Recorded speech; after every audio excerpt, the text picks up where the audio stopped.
Olá pessoal, bom dia. Hoje eu senti vontade de vir aqui contar para vocês uma das histórias da minha vida. E assim, foi uma história muito marcante para mim e eu acho que vocês vão gostar de ouvir, né? Quando eu vim morar aqui na casa onde eu moro, deve ter mais ou menos uns 20 anos mais ou menos, porque minha filha mais velha tem 20 anos, eu nem tinha ela, né? Então o que acontece? Eu tinha uma vizinha, né, que o nome dela se chamava Dona Argentina, né? E eu sempre fui muito caseira, né? Sempre gostei de ficar no meu cantinho, na minha casa. Sempre gostei de ficar, sabe, na minha. Eu, desde novinha eu tenho esse jeito de gostar muito de ficar no meu cantinho, principalmente dentro do meu quarto. Aí todas as vezes que eu ia no portão, eu já estava até grávida da minha filha, eu tinha 23 anos quando eu engravidei, né? Que assim, não foi uma gravidez também muito fácil, não, que uma outra oportunidade eu vou contar pra vocês como é que foi, né? Mas, pô, graças a Deus minha filha tá aqui comigo hoje, mulherão, bonitona, linda. Um dia eu vou apresentar pra vocês também. Então, todas as vezes que eu aparecia assim no portão, essa dona argentina me chamava de amufumbada, né? Aí ficava conversando um pouco comigo, né? E a gente ficava ali horas e horas conversando. Só que foi passando os anos, né?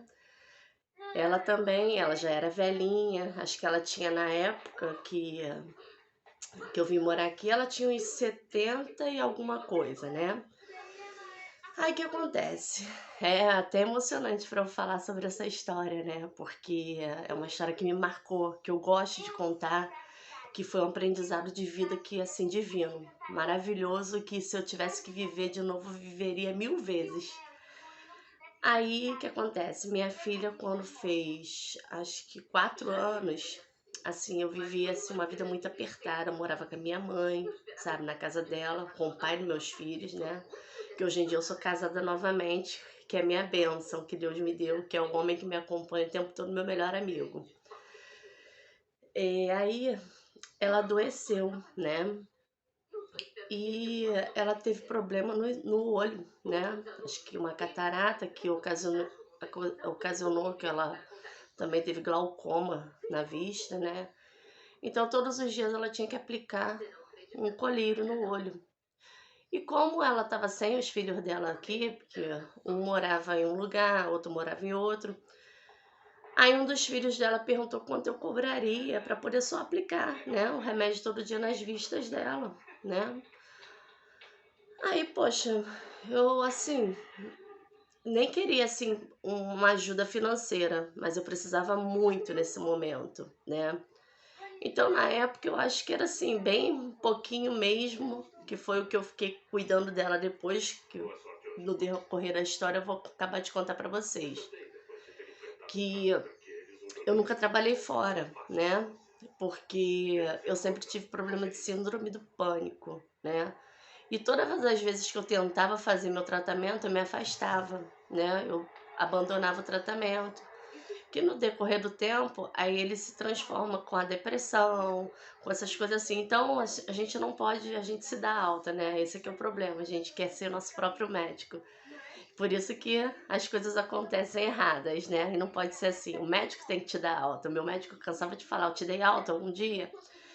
Então, continuando a história, né? Aí eu continuei, né, fazendo isso, né? Só que ela começou a ficar mais complicado o quadro dela, né? Ficou mais difícil esse quadro dela. E todas as vezes que eu chegava na casa dela, ela tava com uma mancha roxa, ela tava, sabe, toda mijadinha, toda suja. Eu acho que ela teve um. Gente, agora não me vem na cabeça o problema. Mas ela ficou assim, tipo uma criança, né? Aí o que, que eu pensei? Aí eu falei com o filho dela, que era especial, morava com ela, que também já era bem idosinho, né?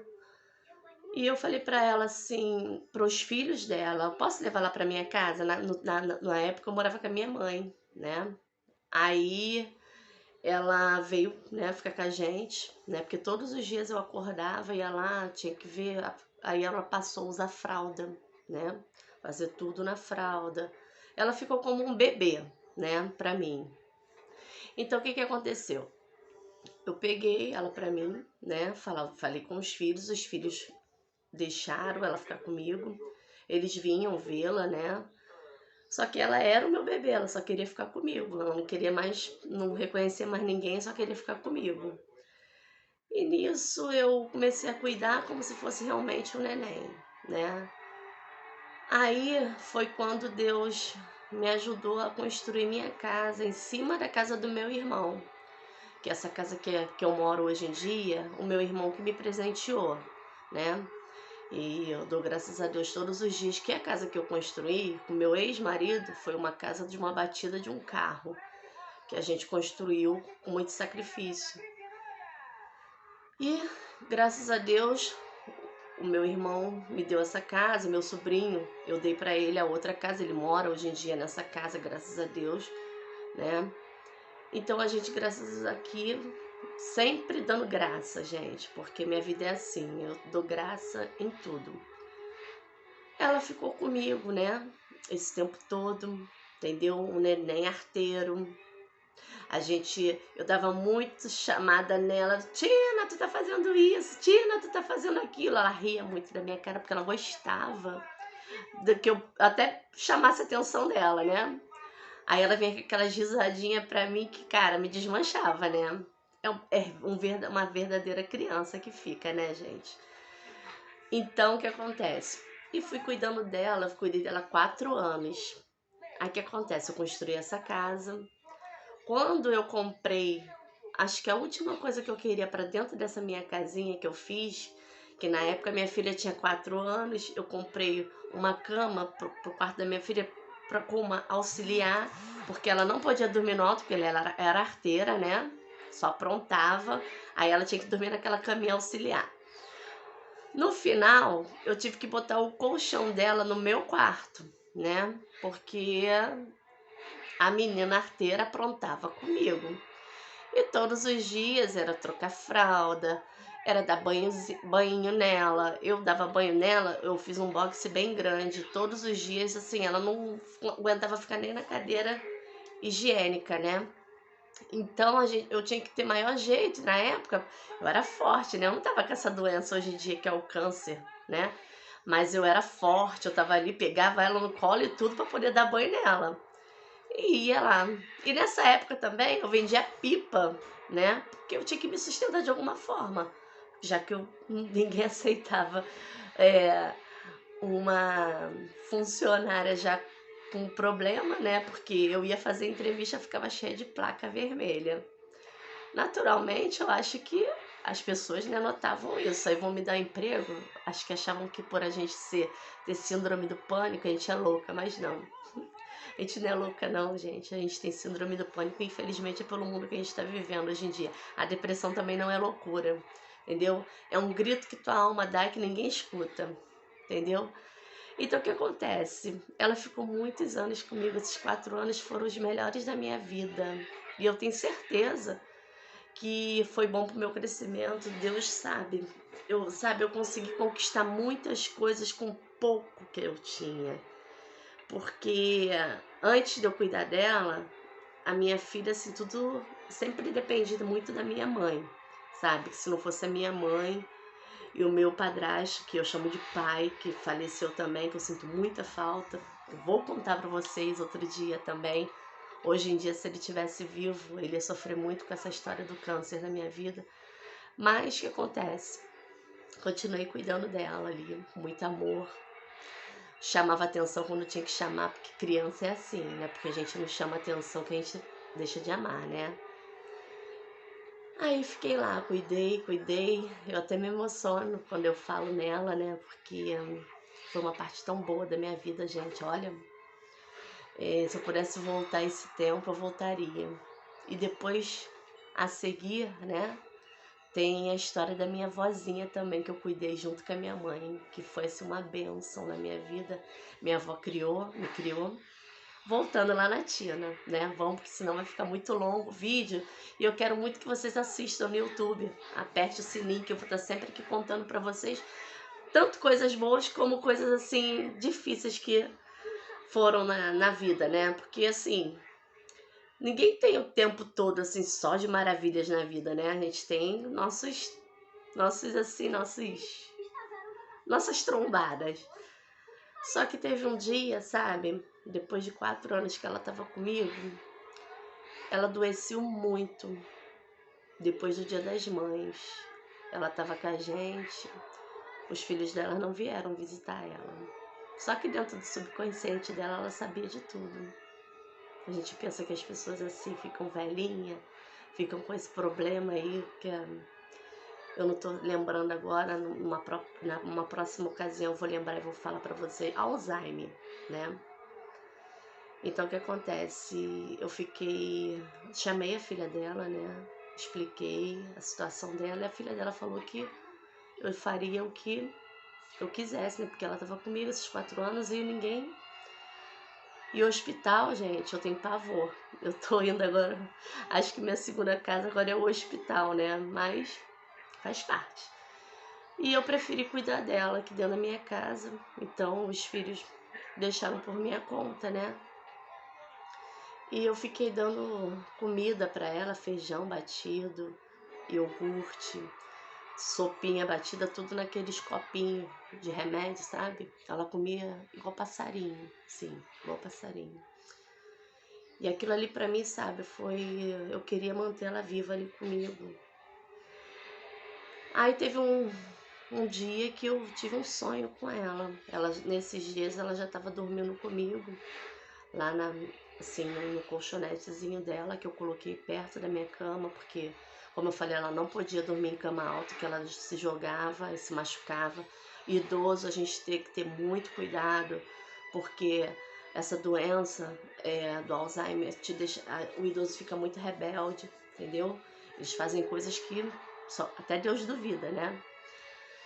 Então, o que aconteceu? Ela veio, né, pra mim, como um presente de Deus, e eu fiquei até o final com ela. E eu sonhei com ela muito bem, sabe? Bonita, saudável, do jeito que eu conheci. E nesse dia que ela veio a falecer, uma noite antes eu tava dando o iogurtezinho dela, né? Ela passou a mão no meu rosto e a lágrima dela simplesmente escorreu pelos olhos. Aí eu já fiquei preocupada, né? Porque a gente conhece, né? Nossos filhos. E ela, como eu falei pra você, ela se tornou uma filha pra mim. Quando foi pela manhã desse dia seguinte que ela passou a mão no meu rosto, ela veio a falecer.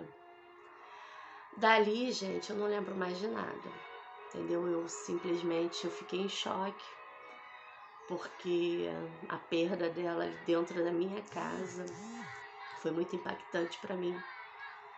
Mas, ao mesmo tempo, eu senti, assim, cada dia que eu tava com ela, que Deus, sabe, tinha um propósito tão grande na minha vida, que Ele me agradecia tanto por eu estar fazendo aquilo ali. E ela também, toda hora ela falava, você é minha branca, eu não sei como é que eu vou te pagar. E eu ficava, pagar o quê, Tina? Tá doida? Para de palhaçada, Tina. Aí ela começava a dar aquela gargalhadinha dela, né?